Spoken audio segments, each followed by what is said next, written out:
Hello friends, मेरा नाम है गुरुप्रसाद जोनवाल और आप देख रहे हैं RS coaching classes YouTube channel. So friends, आज मैं आपके लिए एक नया वीडियो लेकर आया हूं जो कि रिलेटेड है हमारे एसएससी जेई एग्ज़ाम्स के प्रिपरेशन से रिलेटेड। तो फ्रेंड्स, जो भी इलेक्ट्रिकल इंजीनियरिंग के लिए एसएससी जेई की प्रिपरेशन कर रहा है इलेक्ट्रिकल ब्रांच में, तो फ्रेंड्स उसके लिए ये वीडियो बहुत ही यूज़फुल रहने वाला है, क्योंकि मैं इस वीडियो में आपको न्यूमेरिकल से जितने भी फॉर्मूलेज़ होते हैं, न्यूमेरिकल के जितने भी फॉर्मूलेज़, न्यूमेरिकल क्वेश्चन जितने भी एग्ज़ाम्स में आते हैं उनसे रिलेटेड फॉर्मूलेज़ मैं मेरे चैनल पे अपलोड करने जा रहा हूँ। जी हाँ फ्रेंड्स, बहुत ज़्यादा इम्पॉर्टेंट फॉर्मूलेज़ होंगे जहाँ से आप इजीली फार्मूला लर्न करेंगे और इजीली वैल्यू पुट करके वहाँ से आंसर निकालेंगे।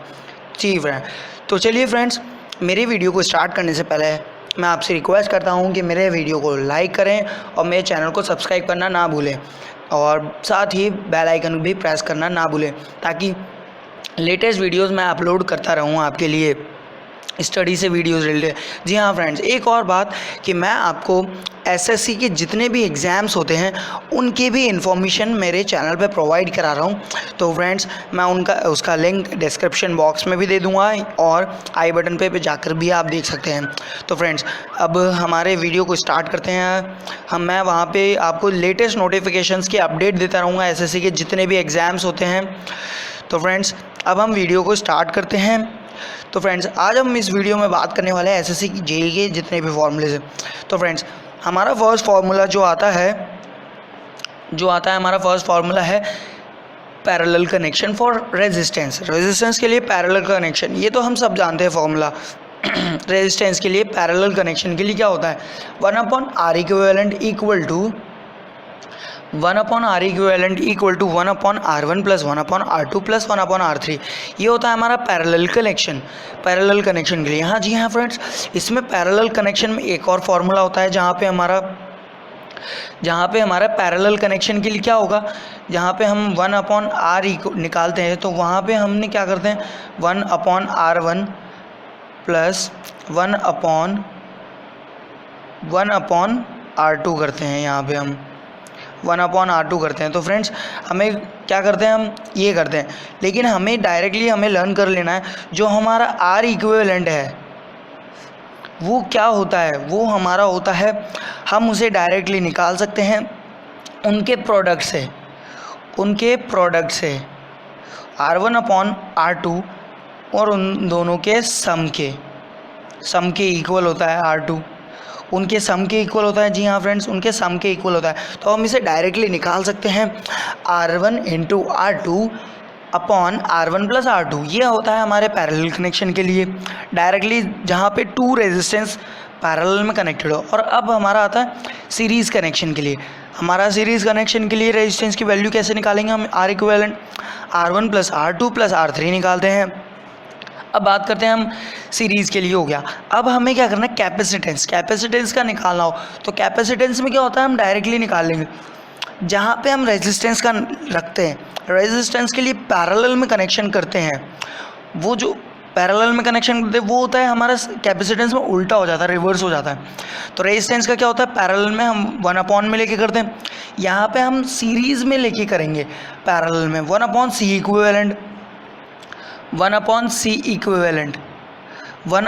इक्विवेलेंट सीरीज़ के लिए।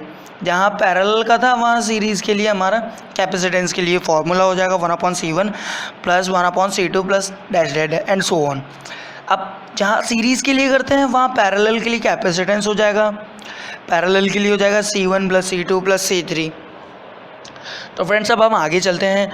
ये हो गया रेजिस्टेंस। अब इंडक्टेंस की बात करें तो इंडक्टेंस के लिए L इक्विवेलेंट कैसे निकालेंगे, सिंपल सा, जैसे हम रेजिस्टेंस के लिए निकालते हैं वैसे ही हमें इंडक्टेंस के लिए निकालना है। तो फ्रेंड्स, ज़्यादातर क्वेश्चंस जो आते हैं एग्ज़ाम के अंदर वो रेजिस्टेंस के पैरेलल कनेक्शन और कैपेसिटेंस और इलेक्ट्रिक मीन्स कहने का मीनिंग ये है, हमारे पैरेलल और सीरीज़ कनेक्शन, इंडक्टेंस, कैपेसिटेंस और रेजिस्टेंस, इन तीनों में से तीनों ही क्वेश्चन एग्ज़ाम में ज़्यादातर पूछे जाते हैं, इनके न्यूमेरिकल पूछे जाते हैं। फ्रेंड्स, अब हम आगे चलते हैं।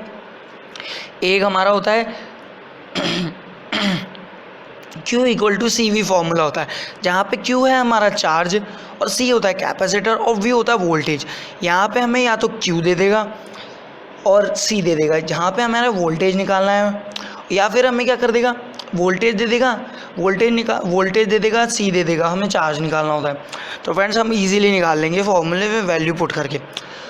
और ज़्यादातर क्वेश्चंस हमारे इस फॉर्मूले पे भी आते हैं, इस वाले फॉर्मूले पे R is equal to rho L upon A, जहाँ पे R होता है, रो क्या होता है हमारा रेजिस्टिविटी, और या फिर रेजिस्टिविटी होता है, और स्पेसिफिक रेजिस्टेंस होता है। L क्या होता है हमारा लेंथ ऑफ कंडक्टर, और A क्या होता है क्रॉस सेक्शन एरिया, और R होता है हमारा रेजिस्टेंस। जहाँ पे हम वैल्यू पुट करके हम डायरेक्टली इसमें वैल्यू पुट करके वैल्यू निकाल लेंगे हम। तो फ्रेंड्स अगर आपने किसी भी SI यूनिट्स के रिलेटेड वीडियोस मैंने पहले ही अपलोड कर दिए हैं, अगर आपने नहीं देखे तो आप मेरे चैनल में जाके देख सकते हैं, और मैं आई बटन पे भी आपको लिंक प्रोवाइड कर दूंगा इस वीडियो के डिस्क्रिप्शन में भी, जहाँ पे आप सारी यूनिट्स के लिए जितनी भी यूनिट्स है इलेक्ट्रिकल ब्रांच के अंदर मैं वहाँ पे आपको पढ़ा रहा हूँ, तो आप वहाँ पे जाके चेक कर सकते हैं। तो फ्रेंड्स अब हम आगे चलते हैं। अब हमारा फॉर्मूला होता है पावर के लिए P इक्वल्स टू VI, जहाँ पे हम V इक्वल टू IR होता है हमारा, पावर के लिए VI होता है, और V इक्वल्स टू IR होता है हमारा ओम्स लॉ के अकॉर्डिंग, जहाँ पे हम इन दोनों की वैल्यू पुट करके निकाल सकते हैं इजीली। अब नेक्स्ट क्वेश्चन आता है 10, क्वेश्चन नंबर 10, पॉइंट नंबर 10 है हमारा C एयर। कैपेसिटेंस के लिए हमारा एयर की वैल्यू दे रखी होगी, जहाँ पे कि कैपेसिटेंस एयर इक्वल्स टू होता है K into epsilon not A upon D, ये होता है हमारा। तो इस पे ज़्यादातर क्वेश्चंस आ जाता है। तो फ्रेंड्स बहुत सारे स्टूडेंट्स होते हैं जो इस टॉपिक को छोड़ देते हैं, लेकिन ये बहुत ज़्यादा इंपॉर्टेंट है।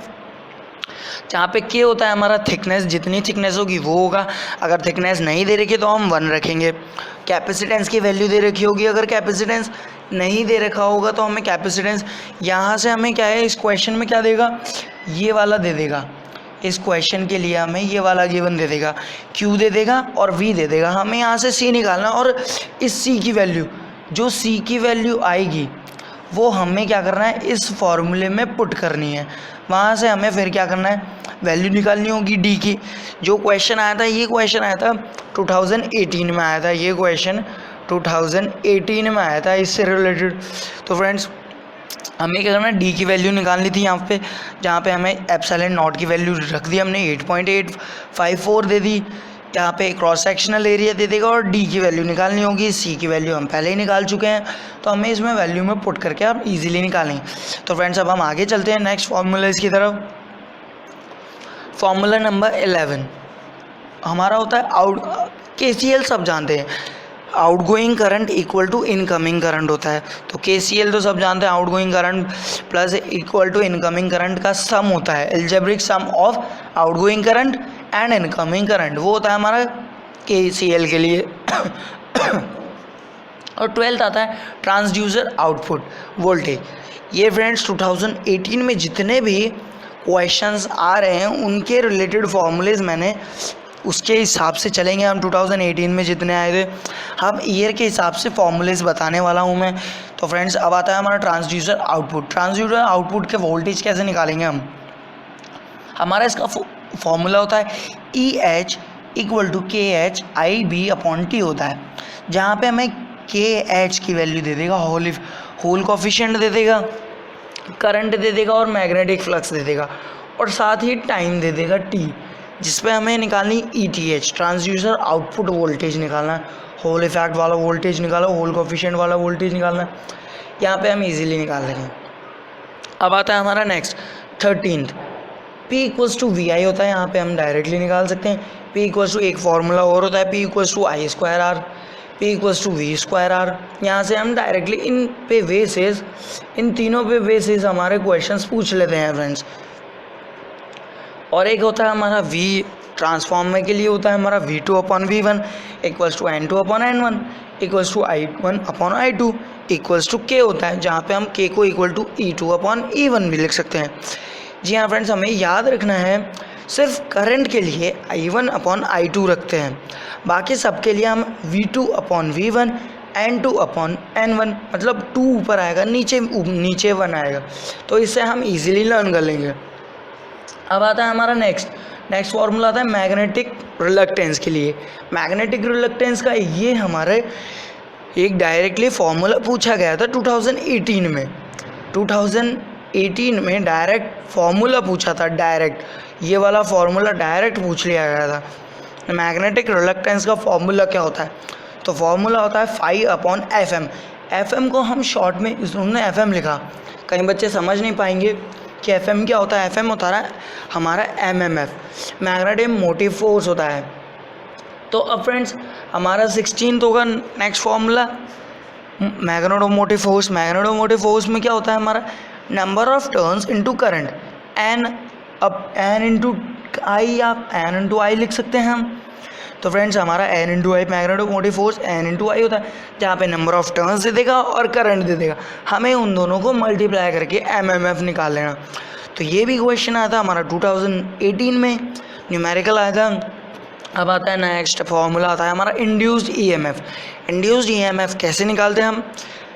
जिसे हम ई से नोट करते हैं, स्मॉल ई से इक्वल्स टू होता है M/dI/dt। M जो होता है हमारा म्यूचुअल इंडक्टेंस कोफिशिएंट होता है, DI होता है हमारा चेंज ऑफ करंट, और DT होता है हमारा करंट चेंजिंग टाइम। जहाँ पे हमारा करंट चेंज दे देगा, जैसे हमारा मान लो करंट चेंज दे दिया +2 से -2 पे हमारा चेंज हो रहा है, तो +2 -2 करेंगे हम, ये हो रहा है हमारा करंट चेंज। तो हमारा यहाँ से निकल कर आ जाएगा, क्या निकल कर आ जाएगा? +2 माइनस प्लस होता है। अब यहाँ से हमारा निकल कर आ जाएगा +4। तो हम क्या करेंगे? डायरेक्टली 4 की वैल्यू पुट कर देंगे, चेंज इन करंट, और यहाँ पे हमारा टाइम की वैल्यू दे रखी होगी 2 सेकेंड, और हमारा म्यूचुअल इंडक्टेंस कुछ वैल्यू दे रखी होगी। तो हम उन दोनों को डायरेक्टली सॉल्व करके हम डायरेक्टली निकाल सकते हैं। तो फ्रेंड्स आई होप आपको इस वीडियो में समझ में आया होगा। बाकी के फॉर्मूलाज मैं नेक्स्ट वीडियो में लेकर आने वाला हूँ। तो फ्रेंड्स मेरे वीडियो को लाइक करना ना भूलें और ज़्यादा से ज़्यादा लोगों को शेयर करें। तो फ्रेंड्स इस वीडियो में आज के लिए इतना ही। Thank you friends for watching, good bye.